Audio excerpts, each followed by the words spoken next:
Ulit. Okay, ito po pala yung pinsan ko. Katabi ko ngayon. Tapos natrauma po yun sa nangyari. Sabi mo, salaysay yung natin. Ano po kasi, naglalakad po ako sa alsada, bigla pong umarang sa amin yung panot na lalaki. Tapos, ba't daw ang angas daw namin maglakad, tapos bigla na lang kami sinuntok. Tapos yun po. Sinubukan ko po depensahan yung sarili ko, kaso hindi ko po kaya kasi dahil po lang katawan eh. Tapos nagtawag pa siya ng mga gym kasama niya sa gym.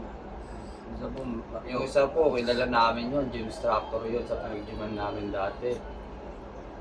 Tapos, yun po, doon na po kami pinagugulpe. halos na mas mapapasama ako pag sabi ko na to. Sabi lang naman po namin na panood siya, pero concerned lang po namin, pero tinun po siya. Ito po siya ngayon.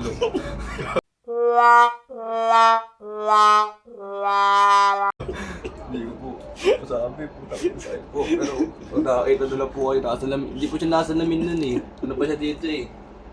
Kung po po anong tinira po niya. Panot po niya, hindi po kita, pero kapag taliko niya, panot talaga yan. At